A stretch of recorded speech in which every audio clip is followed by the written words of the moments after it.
Before you hear the story, ask yourself one question.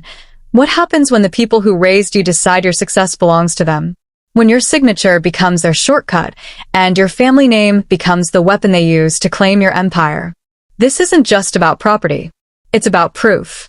About one black woman who built everything they said she couldn't, and what she did when her own blood tried to take it all back. If you've ever worked too hard to have someone else rewrite your legacy, this story is for you.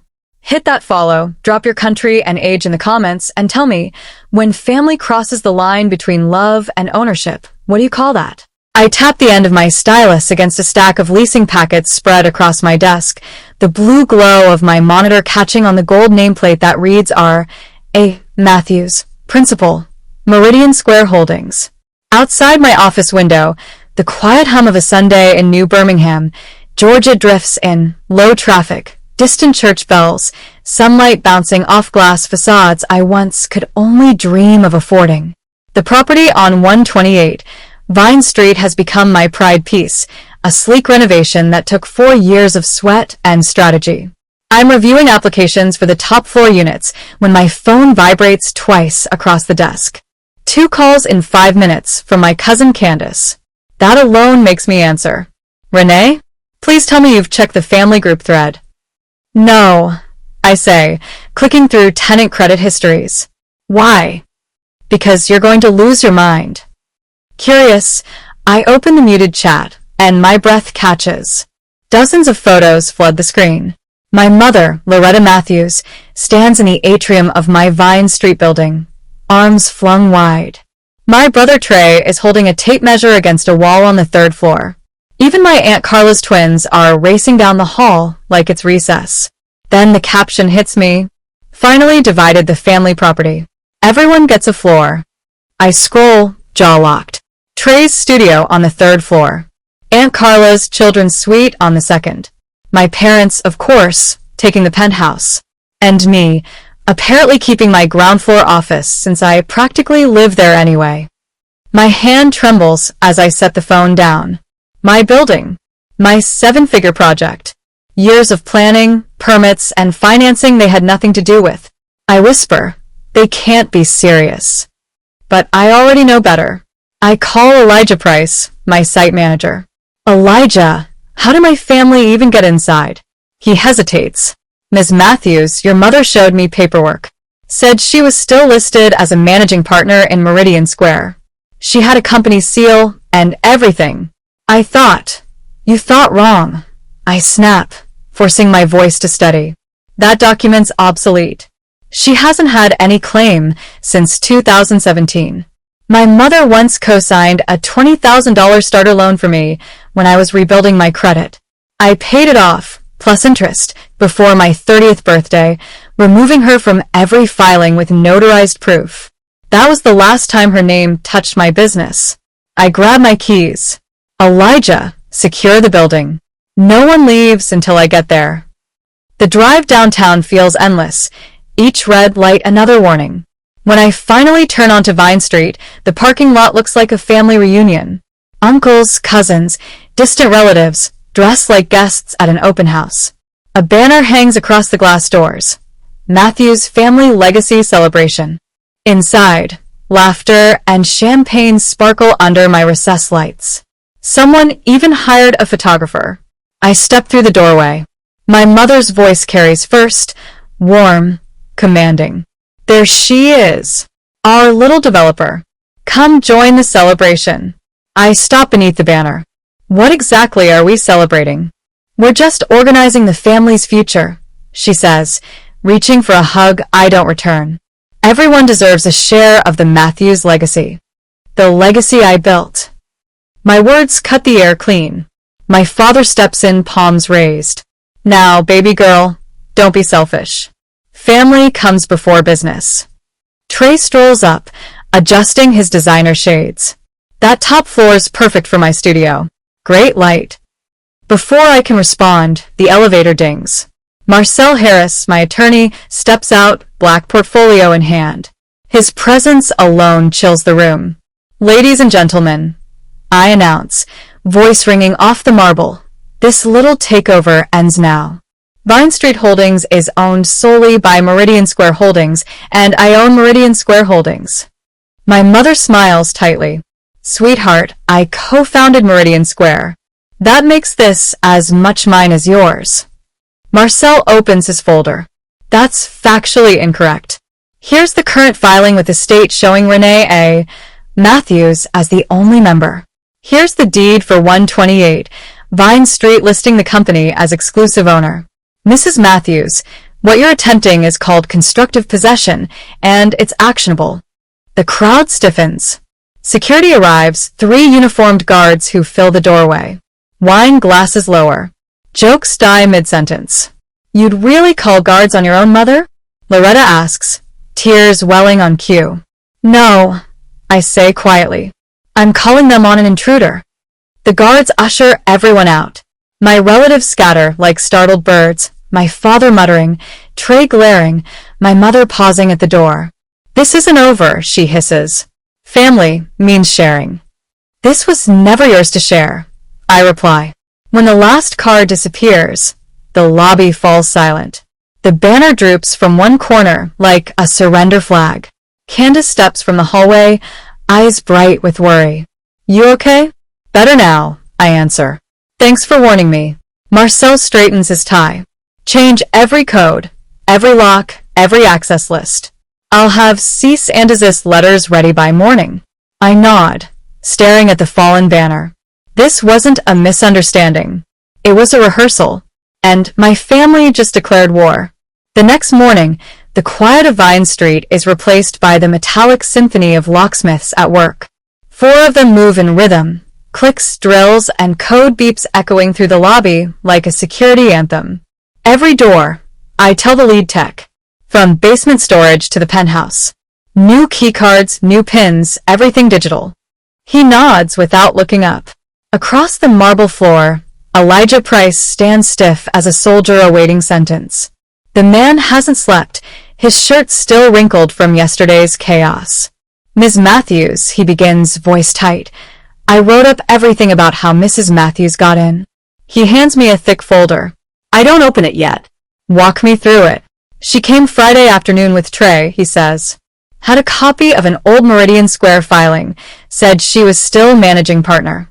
Even had an IRS letter showing her name as responsible party. I raise an eyebrow. And you didn't verify? She's your mother. I thought. That's exactly the problem. I cut in. Everyone assumes family means authority. I finally flip through the folder. Elijah's report is meticulous. Entry logs, photos, copies of the documents Loretta used, even still frames from security cameras. The so-called family dinner wasn't spontaneous. It was a carefully staged coup. My phone buzzes.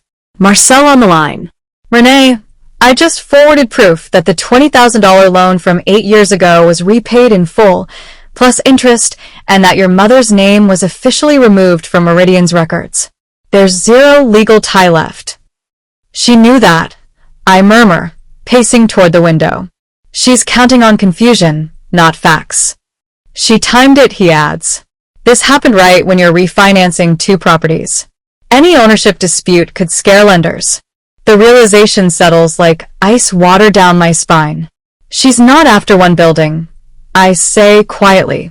She's after the entire company. By noon, I've contacted every manager under Meridian Square's umbrella, 5 properties total. Each reports some version of the same story. Relatives dropping by, checking on family investments, asking about leases. They weren't just invading Vine Street. They were testing my boundaries everywhere. Candace texts a warning. Aunt Loretta told Uncle Benny she co-owns your Lakehurst condos too. My blood runs cold. Lakehurst was my second acquisition, bought entirely from profits of the first. No family involvement. None. The locksmith finishes the last keypad. All set, Ms. Matthews. Only these fobs and the codes you create will open anything. I thank him, pocketing the keys until they dig crescents into my palm. But I know better. Locks won't stop people who rewrite history. Back upstairs, I spread documents across my desk, bank ledgers, notarized letters, deeds. Each page is proof of independence. each signature a wall between me and them. 8 years ago, I insisted on paying back every dollar of Loretta's family help. I knew even then that generosity was just a leash in disguise. She cashed the repayment check. She signed the release letter. But entitlement doesn't need paperwork to breathe. It thrives on memory. Now she's telling anyone who'll listen that we built Meridian Square together. My inbox pings. 3 investor messages, 1 banker note. All the same question. Who actually owns your company? I stare at my monitor, pulse hammering. They're not just challenging my business. They're rewriting my reputation. In a dim corner of my mind, I see the next move forming. This isn't about stopping an attack. It's about proving, line by line, that I am the architect of my own empire. 2 days later, I wake to a storm I didn't see coming. It starts with a ping, then another. Dozens of notifications stack across my phone screen like falling dominoes. I open one at random. A headline from Metro Business Daily blazes in black letters. Developer faces family feud over multi-million-dollar holdings. My chest tightens. Beneath it, my mother's smiling face stares out from a photo taken during the so-called family celebration at my building. The article quotes her. I only wanted what's fair. Meridian Square began as a family dream. My daughter wouldn't have a company if not for me. Another alert, this time from Trey's social page.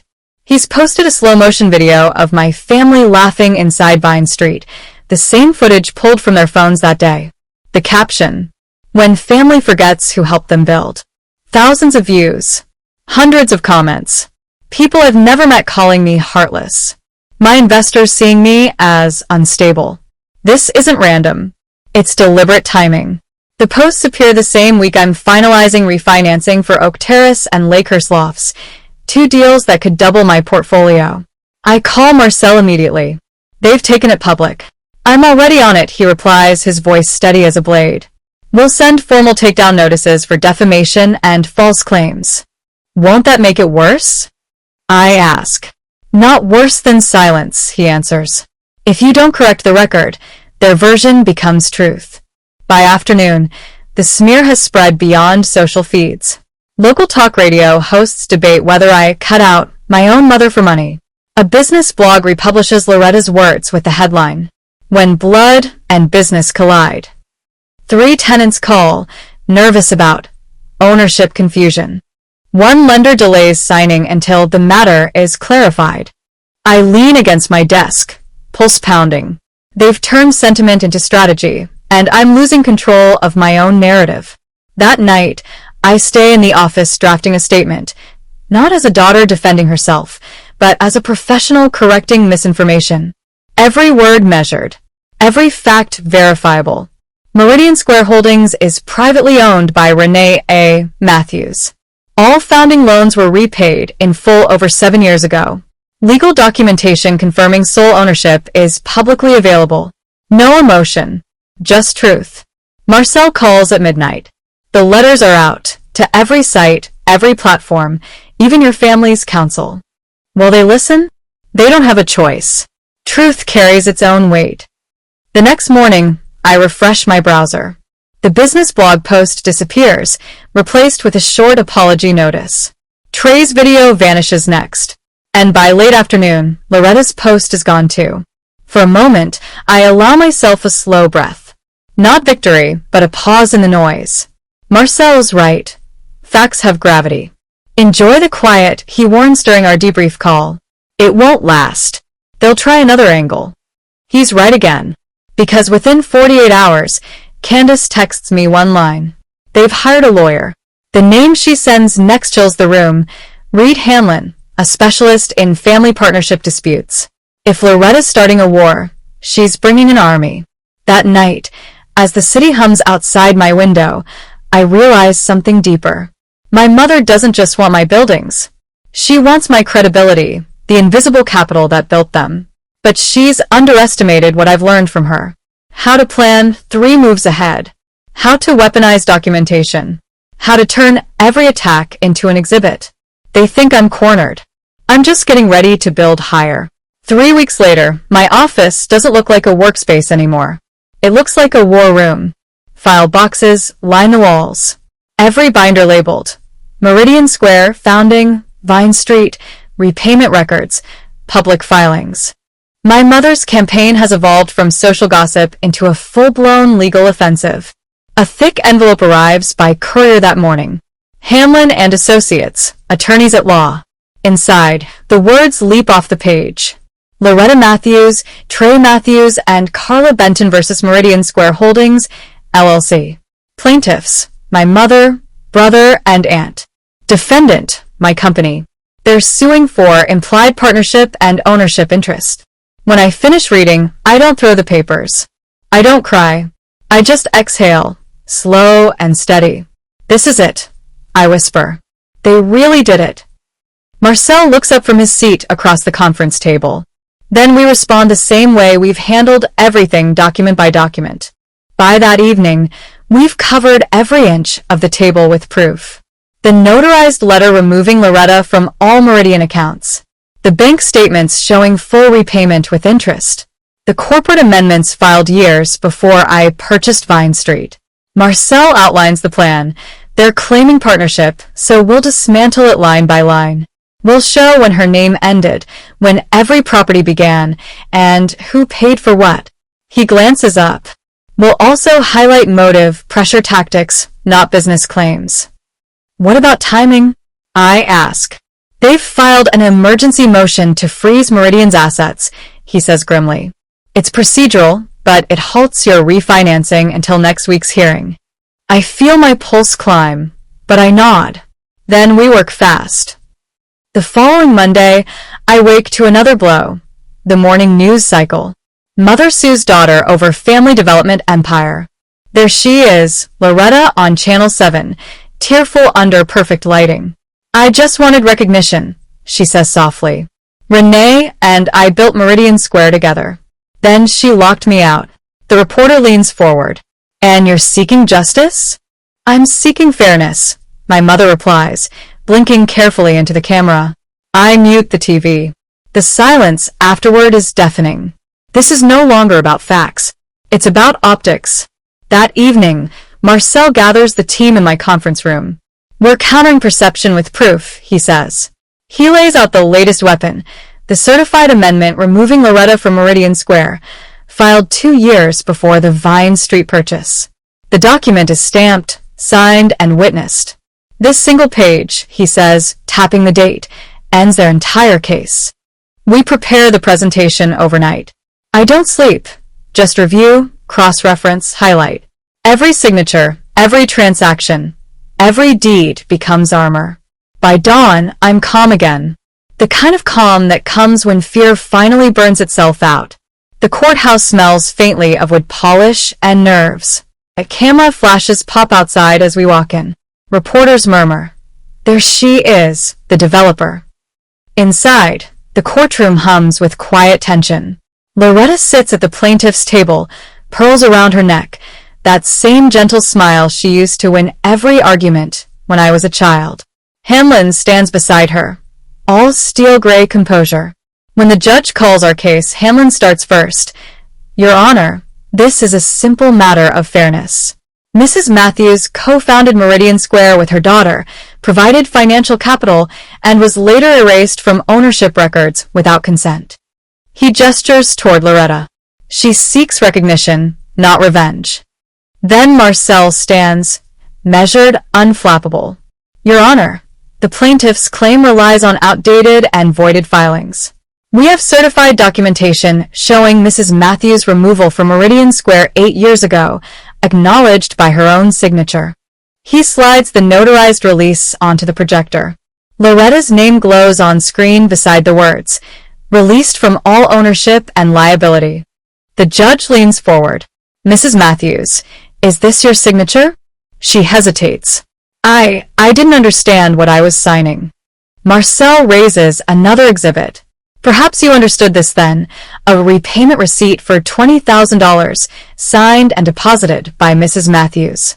Proof that her contribution was a loan, not investment. He doesn't stop there. Next, a timeline prepared by our forensic accountant. Every Meridian Square acquisition occurred years after Mrs. Matthews' removal. He clicks through slides showing purchase dates, escrow transfers, and bank wires, all funded by Meridian profits, not family money.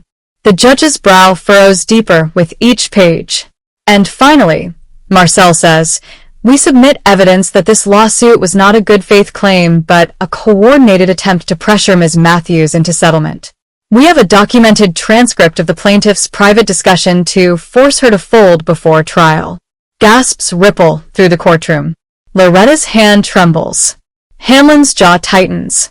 After a long silence, the judge speaks. "This court finds no credible basis for the plaintiff's claims.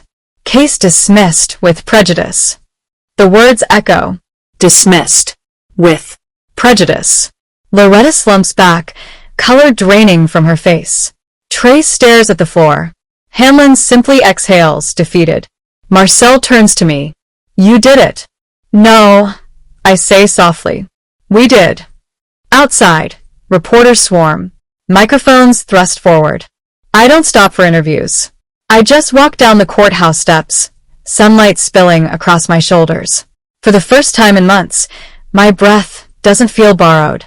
Behind me, the family that tried to claim my empire now stands in the shadow of its own lies. 3 months after the court victory, Vine Street feels different. The walls that once echoed with my family's voices now hum with work, footsteps, keyboards, conversation. The building breathes again, but on my terms.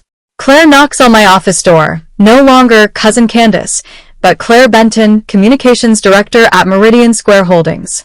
She was the only one brave enough to tell me the truth from the start. "The audit reports came in," she says, holding a folder. Loretta's filings during the lawsuit didn't match her previous returns. "The IRS is asking questions." I don't smile, but my silence says enough. "Trey moved to Phoenix," she adds, trying to restart his art business. And Carla, her sponsors dropped her when the court documents went public. Actions have consequences. I reply quietly, not cruelly, just factual. Later that day, Marcel arrives with good news. The refinancing deal's back on. Better rates than before. I exhale a small laugh. After all that? After all that, he says, smiling. Investors like a fighter who can prove her paperwork. We stand by the conference room window, looking out over the skyline of New Birmingham. "Funny," I murmur. "They thought this would ruin me, but it forced me to build something stronger." The months that follow are a masterclass in restoration. We install biometric access systems in every property. Every lease, deed, and filing is digitized, time-stamped, notarized twice. Meridian Square becomes a case study in transparency and resilience. Investors who once hesitated now call weekly. Banks compete for my business. Even the local paper, once hungry for gossip, runs a feature titled, "Renee Matthews, the woman who documented her way to victory." That spring, I unveil my newest project inside the same building my family once tried to divide. A bronze plaque gleams beside the elevator doors. "Boundaries build empires." Claire joins me for the ceremony, looping her arm through mine. "Perfect words," she says softly. The event marks the launch of the Meridian Women's Development Fund, an initiative providing mentorship, capital, and legal literacy workshops for Black women in property and entrepreneurship. 8 architects, contractors, and first-time developers fill the room, each with a story like mine. "Ladies," I begin, looking around the conference table. "Our work isn't about revenge, it's about proof. Proof that when you document your vision, no one can rewrite it." They nod. Pens move. Futures begin. That evening, after everyone's gone, I stand alone in my office. The city glows below, alive with a quiet hum of persistence. 3 years ago, I bought this building. A year ago, I fought to keep it. Tonight, it's the headquarters of something far bigger than I imagined. My assistant knocks softly. "This came for you." A cream envelope rests on my desk, my mother's handwriting. For a long moment, I stare at it. Once, that script meant comfort. Report cards, birthday cards, Sunday lists. Now, it's just evidence of what I've outgrown. Through the paper, one line is faintly visible. I only wanted to be remembered. I fold the letter once and lock it in the safe. Unread. Some words don't deserve oxygen. Downstairs, new tenants laugh as they carry boxes into freshly leased offices. Life goes on, forward, not back. They mistook silence for weakness and paperwork for decoration. But power lives in details. And I kept every one. Tomorrow, I'll review blueprints for Meridian West, my next acquisition. The empire my family tried to seize continues to grow, now fortified by the very boundaries they once called betrayal. Because I've learned the oldest truth in business and in blood. Ownership isn't about possession. It's about proof. And proof, unlike family loyalty, doesn't lie. And that's how they tried to rewrite my story, with family dinners, forged papers, and borrowed names. But I answered with receipts, with timestamps, with truth that doesn't tremble. They called it betrayal. I call it proof of ownership. Because when they came for what I built, I didn't beg for peace. I built boundaries. And those boundaries became my empire. So tell me in the comments, what would you have done if your own blood tried to steal your life's work? Would you forgive, or would you fight back with evidence?